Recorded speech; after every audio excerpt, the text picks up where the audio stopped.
Hello everyone. आज जो हम टॉपिक कवर करने वाले हैं वो है इंश्योरेंस फाइनल अकाउंट का concepts and formats. So let's start with the topic, but before that I am professor Rena Valeja and you can just follow me and subscribe me on the social media platforms. You can see the details on the screen. Do like and subscribe. So let's begin with the topic insurance final accounts. देखिए, insurance final accounts में एक insurance contract होता है। ये contract दो parties के बीच में होता है।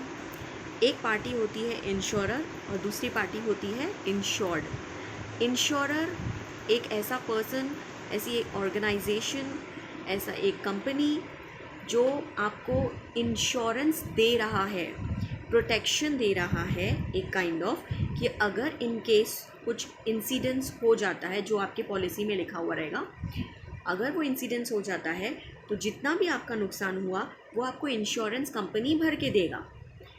तो जो पर्सन, जो पार्टी आपको इंश्योरेंस दे रहा है, गारंटी दे रहा है, इंडेमनीफाई कर रहा है लॉस के लिए, उसे हम इंश्योरर कहते हैं।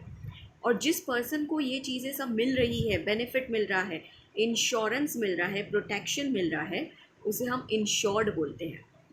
अब कोई भी पर्सन फ्री में तो कुछ करता नहीं है। अब अगर कंपनी आपको कोई प्रोटेक्शन दे रहा है तो ऑब्वियसली उनका भी कुछ फ़ायदा होगा उसमें। तो क्या फ़ायदा है उनका? उनको पॉलिसी के बदले में प्रीमियम मिलता है, कुछ अमाउंट फिक्स किया जाता है। वो अमाउंट इंश्योरेंस कंपनी को कौन देता है? द पर्सन जो इंश्योर्ड है, जिसको हम इंश्योरेंस दे रहे हैं, प्रोटेक्शन दे रहे हैं। हम इंश्योरेंस के बदले में उससे क्या चार्ज करते हैं? कुछ पैसा, और इस पैसे को ही हम क्या बोलते हैं? प्रीमियम। तो कंपनी का फ़ायदा है कि उन्हें प्रीमियम मिलता है, और जो इंश्योर्ड पर्सन है यानी कि अदर पार्टी, उसे क्या प्रोटेक्शन मिलता है? प्रोटेक्शन मिलता है। उसे बेनिफिट ये मिलता है कि प्रोटेक्शन मिलता है। सो इंश्योरेंस कॉन्ट्रैक्ट में दो parties, one is insurer and other is insured. And ये सब जो चीज़ें होती हैं वो सब इंश्योरेंस कॉन्ट्रैक्ट में लिखा हुआ रहता है। ये जो टर्म्स एंड कंडीशंस हैं, ये जो इंश्योरेंस कॉन्ट्रैक्ट है, हम उसे कॉमन मैन की लैंग्वेज में कहते हैं इंश्योरेंस पॉलिसी। और जो अमाउंट फिक्स किया जाता है इंश्योरेंस पॉलिसी में पे करने के लिए, हम उसे कहते हैं प्रीमियम। फर्स्ट ईयर का जो प्रीमियम रहता है that is first years premium, और जो उसके बाद के प्रीमियम्स रहते हैं हम उसे रिन्यूअल प्रीमियम कहते हैं। अब मान लीजिए कि अगर आपने इंश्योरेंस पॉलिसी लिया, आपने प्रीमियम भी पे किया, और जो इंसिडेंट्स उसमें लिखा हुआ था, मान लीजिए अगर एक्सीडेंट हो जाता है और उसकी वजह से डेथ हो जाती है, तो जो नॉमिनी रहेगा, जो लीगल हियर्स रहेंगे, रिप्रेजेंटेटिव्स रहेंगे, उनको क्या मिलेगा? बेनिफिट मिलेगा जो उस पॉलिसी में लिखा हुआ रहेगा। तो ये जो बेनिफिट उनको दिया जा रहा है that is claims. They can claim the amount from the insurance company. तो ये हमारा क्लेम्स हो गया। इंश्योरेंस कंपनी के लिए क्लेम एक खर्चा होता है और प्रीमियम एक इनकम होती है, क्योंकि प्रीमियम में पैसा आता है और क्लेम्स में पैसा जाता है। मान लीजिए अगर कुछ नहीं भी होता है उस पर्सन को जिसने पॉलिसी लिया है, तो मैच्योरिटी के टाइम पे, यानी मैच्योरिटी मतलब जिस टाइम पीरियड के लिए हमने ये पॉलिसी लिया है, ड्यू डेट होता है, मान लो 10 साल के लिए लिया, 20 साल के लिए लिया, तो जब ये 10 साल कंप्लीट हो जाएंगे तो आपने जितना भी प्रीमियम का अमाउंट पे किया है वो आपको वापस मिल जाएगा अलॉन्ग विथ सम बोनस। ये सारे जो रूल्स एंड रेगुलेशंस हैं इंश्योरेंस को लेकर, ये इंश्योरेंस एक्ट 1938 में लिखा हुआ है, गवर्न उसके थ्रू ही होता है। IRDA भी है जो एक हाईएस्ट अथॉरिटी है, इंश्योरेंस कंपनी के ऊपर रूल करती है। सो इंश्योरेंस कंपनी को जो भी करना होता है एक लिमिटेशंस में करना होता है। They have to take permission from IRDA and insurance act also. दो टाइप के इंश्योरेंस होते हैं, एक होता है लाइफ इंश्योरेंस, एक होता है general insurance. Life insurance like natural human beings जो होते हैं उनके ऊपर निकाला जाता है, हम लोगों की लाइफ के ऊपर निकाला जाता है। जनरल इंश्योरेंस को हम लोग नॉन लाइफ भी बोलते हैं। ज़्यादा करके ये फायर इंश्योरेंस, मरीन इंश्योरेंस और मिसलेनियस इंश्योरेंस रहते हैं।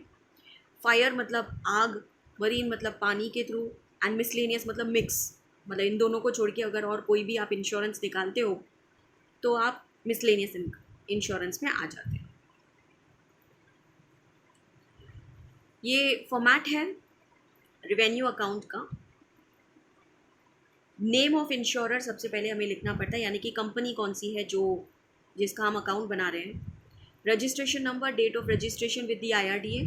हर एक इंश्योरेंस कंपनी को अपना रजिस्ट्रेशन करवाना पड़ता है IRDA के साथ, तो उनको एक नंबर दिया जाता है, तो वो नंबर हम यहाँ लिखेंगे।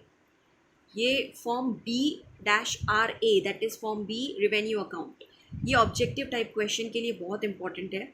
एग्जामिनेशन पॉइंट ऑफ व्यू से रिपीटेडली ये क्वेश्चन पूछा गया है ऑब्जेक्टिव्स में कि रेवेन्यू अकाउंट का फॉर्म कौन सा आता है। तो form B-RA, revenue account for the year ended so and so. Year जो क्वेश्चन में मेंशन रहेगा हम वो लिखेंगे।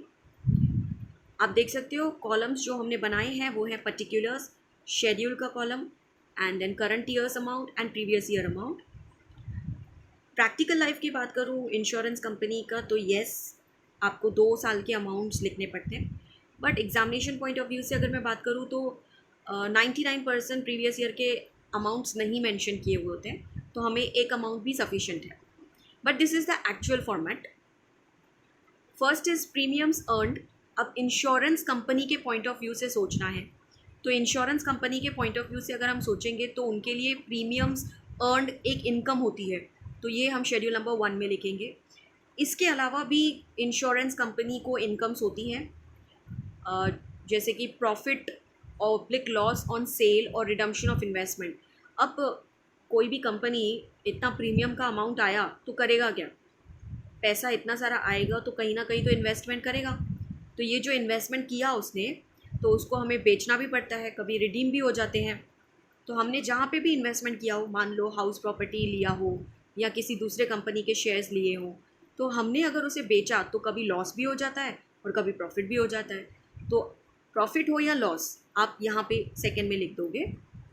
अदर्स टू बी स्पेसिफाइड, यानी कि इनको छोड़ के कोई और भी इनकम होती है तो हम यहाँ पे मेंशन करेंगे। Interest, dividend and rent, gross amount लिखना है।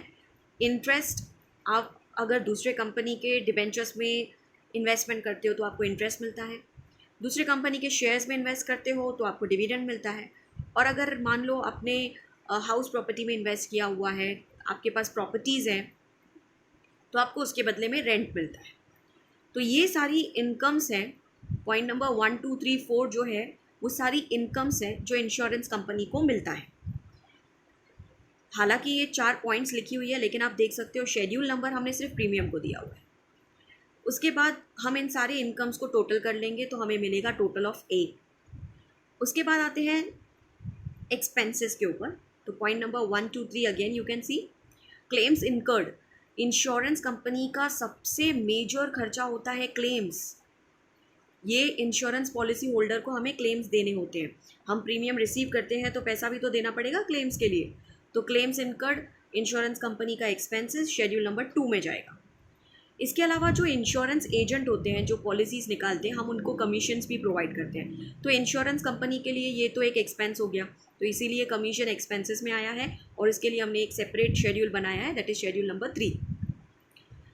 इंश्योरेंस कंपनी को चलाने के लिए हमें बहुत सारे खर्चे भी करने पड़ते हैं, मतलब कोई भी बिजनेस हो, नॉट ओनली इंश्योरेंस, इट में भी बैंकिंग, इट में भी नॉर्मल कंपनी, कोई भी कंपनी रहने दो, हर एक बिजनेस को खर्चा होता ही है, ऑपरेट करने के लिए खर्चा करना ही पड़ता है। मान लीजिए प्रिंटिंग एंड स्टेशनरी का खर्चा है, लाइट का बिल है, टेलीफोन बिल है, ऑडिट करवाना पड़ता है, डायरेक्टर्स को फीस देनी पड़ती है, तो ये सारे खर्चे जो इंश्योरेंस कंपनी के रिलेटेड रहेंगे वो हम ऑपरेटिंग एक्सपेंसेस में लिखेंगे शेड्यूल नंबर 4 में। तो पॉइंट नंबर 1, 2, 3 यानी कि शेड्यूल नंबर 2, 3 एंड 4 ये हमारे एक्सपेंसेस होते हैं। हम एक्सपेंसेस को भी टोटल कर देंगे और हमें मिलेगा टोटल ऑफ B। अब इनकम्स का टोटल A, एक्सपेंसेस का टोटल B, तो हम इनकम में से एक्सपेंसेस को माइनस कर देंगे, तो A माइनस B हमें मिलेगा ऑपरेटिंग प्रॉफिट अगर प्लस में आंसर है तो, और अगर माइनस में आंसर है तो हमें लॉस मिलेगा।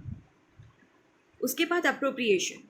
अब ये जो पैसा मुझे मिला मैं उसका क्या करूँगी, ऑपरेटिंग प्रॉफिट आया तो प्रॉफिट का हम कहीं ना कहीं तो डिस्ट्रीब्यूट करते हैं ना, तो अप्रोप्रिएशंस इज़ द अमाउंट जो हम लोग डिस्ट्रीब्यूट करते हैं। ये आपको क्वेश्चन में मेंशन किया हुआ रहेगा। Transfer to share holders account, अगर आप ऑपरेटिंग प्रॉफिट में से कुछ पैसा शेयर होल्डर्स को देना चाहते हो तो वो आप माइनस कर लोगे, यहाँ पे लिख लोगे।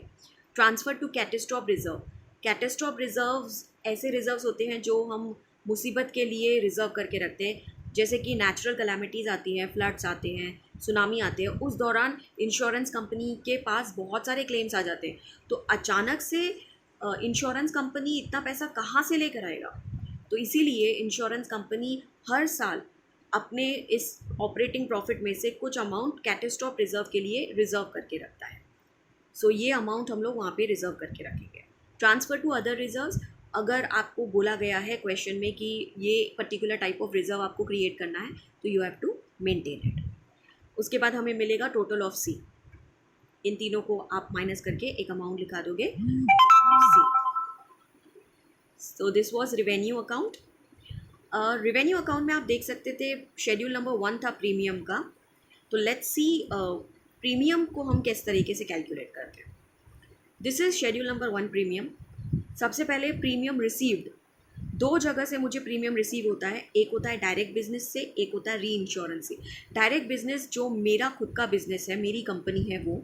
री इंश्योरेंस यानी कि जिनके साथ मैंने टाई अप्स किया हुआ है, तो वहाँ से मुझे प्रीमियम आएगा, तो पैसा आया, इसीलिए हम लोगों ने उसको ऐड किया। उसके बाद है ऐड प्रीमियम रिसीवेबल। अब जब प्रीमियम रिसीवेबल है यानी कि मिला नहीं है लेकिन मिलने वाला है, उसमें आपको दो अमाउंट्स दिखेंगे, एक क्लोजिंग बैलेंस दिखेगा, एक ओपनिंग बैलेंस दिखेगा। हमेशा याद रहे क्लोजिंग में से ओपनिंग लेस होता है। क्लोजिंग बैलेंस भी दो तरीके का हो सकता है, आपके डायरेक्ट बिजनेस का हो सकता है या आपने जिसके साथ टाई अप किया होगा री इंश्योरेंस का हो सकता है। ओपनिंग बैलेंस भी दो तरीके का हो सकता है, डायरेक्ट बिजनेस का या री इंश्योरेंस का। क्लोजिंग के दो अमाउंट्स ऐड करके एक अमाउंट मिलेगा, ओपनिंग के दो अमाउंट्स ऐड करके एक अमाउंट मिलेगा। उसके बाद क्लोजिंग में से ओपनिंग को लेस कर देना है और ओवरऑल जो आउटर कॉलम में अमाउंट आएगा उसे हम ऐड करेंगे क्योंकि ये पैसा हमें मिलने वाला है।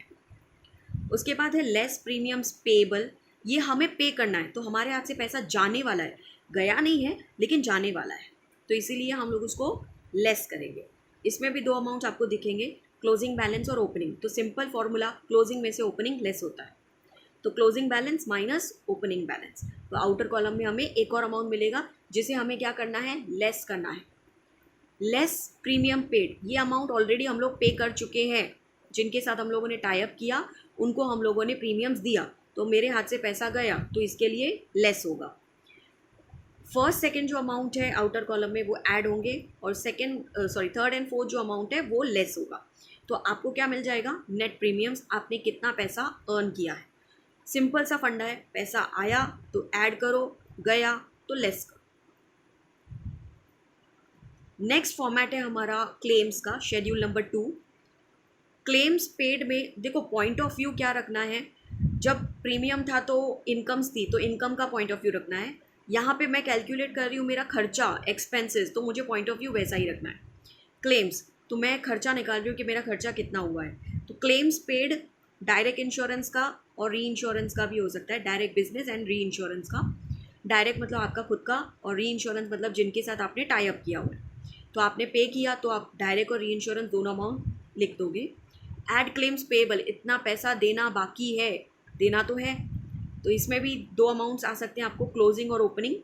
क्लोजिंग में भी दो अमाउंट्स आ सकते हैं, डायरेक्ट बिजनेस का और री इंश्योरेंस का। तो पहले आप क्लोजिंग के दो अमाउंट्स को ऐड करके सेकेंड कॉलम में लिख दोगे, फिर ओपनिंग के दो अमाउंट्स को ऐड करके सेकेंड कॉलम में लिख दोगे, फिर क्लोजिंग का जो अमाउंट आया और जो ओपनिंग का अमाउंट आया, क्लोजिंग में से ओपनिंग को लेस करके थर्ड कॉलम में लिख दोगे। ओवरऑल इसको क्या करना है, ऐड करना है। उसके बाद है लेस क्लेम्स रिसीव, इतना पैसा दूसरे कंपनी ने आपको दिया तो आपके हाथ से पैसा नहीं गया ना, इसके लिए इसके हम क्या करेंगे, लेस। यहाँ पे पॉइंट ऑफ व्यू याद रहे, हम खर्चा निकाल रहे हैं, तो ये मेरा खर्चा नहीं हुआ, इसके लिए मैं लेस कर रही हूँ। Less claims receivable, closing minus opening, receivable यानी कि अभी तक पैसा मिला नहीं है लेकिन मिलने वाला है, तो इसे हम क्लोजिंग माइनस ओपनिंग करके लास्ट कॉलम में लेस कर देंगे। तो मेरे पास चार अमाउंट्स हैं, फर्स्ट सेकेंड अमाउंट को ऐड करना है, थर्ड फोर्थ अमाउंट को लेस करना है। इसमें एक और एडिशनल पॉइंट आती है, add expenses related to claims. अगर मान लीजिए आपको कोई खर्चा दिखाया गया है जो कि आपको ऑपरेटिंग एक्सपेंसेस में दिख रहा है, लेकिन उसमें लिखा है कि ये खर्चा हमने क्लेम्स को लेकर किया, तो अगर क्लेम्स को लेकर किया है तो क्लेम्स में जाना चाहिए, ऑपरेटिंग एक्सपेंसेस में नहीं जाना चाहिए, इसीलिए हम यहाँ पे ऐड कर देंगे। अगर कोई भी खर्चा क्लेम्स के रिलेटेड रहेगा तो हम यहाँ पे उसको ऐड कर देंगे। लास्ट हमें फाइनल आंसर मिलेगा टोटल क्लेम्स इनकर्ड।